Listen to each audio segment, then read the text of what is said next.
दिपेन बर' बिथां आरो हाग्रामा महिलारि बिथांमोननि गेजेराव फाथाफाथि दिनै मा खोथायाव एबसुनि आफादगिरि दिपेन बर' बिथाङा हाग्रामा महिलारि बिथांखौ रिप्लाइ होखो आरो रिप्लाइ होनो गोनां बेहा मा दं मानि थाखाय रिप्लाइ होदों दिनै बेफोरबादियावब्ला बिथांमोना बेगदार बादि खामानि मावनानै रिप्लाइ होयो नाथाय मालाबा सोरबा गुबुन हारिनि सुबुंफ्रा बर' जाथिखौ लानानै आसि थुयोब्ला बेवहाय बिथांमोना खुगा ओंखारा मालाबा सामटाइम्स केতিয়াबा दिपेन बर' डांगरिया बर' जातिर उपरखनि बा आंगुली देखाय जुदि किसुमान कथा कय जे बर' जाति ওই অসমৰ ভূমিপুত্ৰ নহয় বুলি কোৱা কিবা দেৱ বৰ্মন আছিল আক্ৰাসুৰ নেতা তেখেতৰ বিৰুদ্ধে একো কথা কোৱা নাই কিন্তু আজিৰ তাৰিখত হাগ্ৰামা মহিলাৰী ডাঙৰীয়া বিৰুদ্ধে কথা ক'বলৈ ওলাই আহিছে দিপেন বৰ ডাঙৰীয়া ইয়াত কি ভিতৰত কিবা আছে নাকি কিবা হাইডেন সিক্ৰেটসি কিবা আছে নাকি বা কোনিবা দল সংগঠনত হৈ কথা ক'বলৈ ওलायसै नाखि एथु बाबिबुलुगा कथा आसे दा नोंथांमोना बेखौ ससे नायग्रोदो बेनि उनाव फैफिनसै आं नुदों मैया बिटिसिनि आथिखालनि गाहाय हाग्रामा महिलारि बिथाङा मोनसे जि माने मिडिया इन्टारेक्सनाव बर' थुनलाइ आफादनि गाहाय नेहाथारि नीलकान्त गयारी बा नेहाथारि बिथांखौ सिनाया होननानै बिथाङा बुंनाय रिएक्सन होनाय आं नुदों थारैनो बे एसे जोबोद दुखुनांथाव नीलकान्त गयारी बिथांखौ बुंनायनि सायाव बिथाङा बुंदों दिनैनि तारिखआव हाग्रामा महिलारि बिथां सारा राजनीतिक दोलोनि बे दाख्लै बिटिसि इलेक्शन जोबखांनानै गभर्नमेन्ट दानायनि सिगांनि बाथ्रा जेब्ला प्रमद बर' बिथाङा सासन सालायदोंमोन बे समाव बिपिएफ दोलोनिफ्राय खैफोदाव गोलैनाय एभेक्शन खालामजानाय सोरबा हा सेख'जानो नागिरनाय प्रजेक्ट बानायनो नागिरनायाव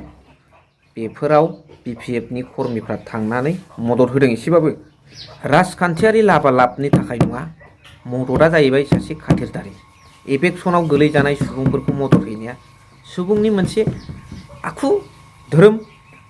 आरो दिनै बै आइजोफ्रा हासिब लायै पुलिस मिलिटारि बिटिआर गभर्नमेन्टनि एगेन्स्टआव जुजिनानै मेंनायनो दै गरसे दै बथलसे बायना हैनाया बे मोनसे मोजां खामानि बे समाव प्रमद बर' बिथाङा सासन खुंबाय थादोंमोन हाग्रामा महिलारि बिथां सारा गभर्नमेन्ट गैयामोन अपोजिशन पार्टियाव दंमोन नाथाय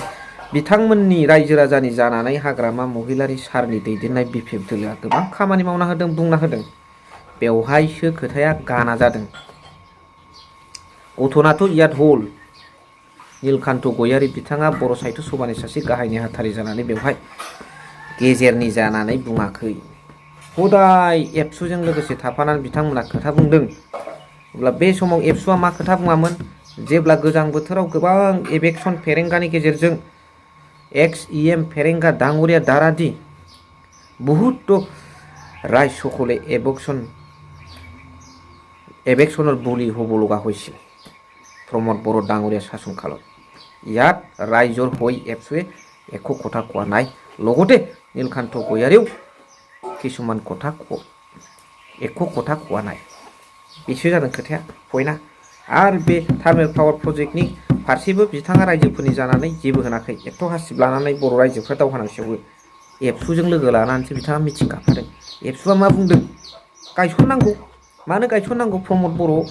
गभर्नमेन्ट दं नालाय थार्मेल पावार प्रजेक्टखौ सोरबा बर' रायजो राजानि हाया थाङो ना मायो थांथों होमब्लाबो गायसननांगौ होननानैसो मदद होदों दुलाराय बर' फरायसा आफादा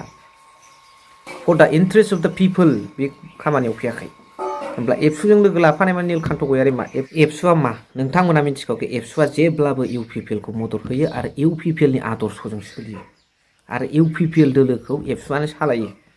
दा एबसुआ जुदि इउपिपिएलखौ मदद होबायबा आरो एबसुखौ जुदि नीलकान्त गयारीया मदद होबायबा थाफानानै बिनि आइडिय'लजिजोंसो बर' साहित्य सभानि सासे जेनेरेल सेक्रेटारिया सोलिबायबा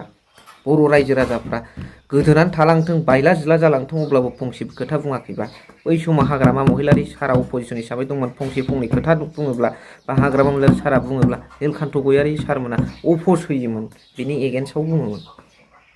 दिनै पइन्टआ बेसो फैदों दा बेबादि सुबुंखौ बिथाङा सासे अपोजिसन पार्टिनि लिडारमोन आरो नै दा बर्थमानाव बिटिसि सरकारनि सासे चिफ जानानै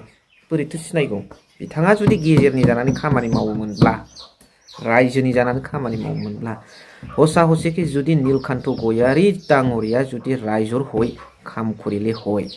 तिতিয়া हले हाग्रामा महिलारी डाङरिया চিনিব পাৰিলে হয় নীলকান্ত গয়াৰী ডাঙৰীয়াক এতিয়াতো নাই खोथाया बेसो फैदों पइन्टथ' এইটো আহে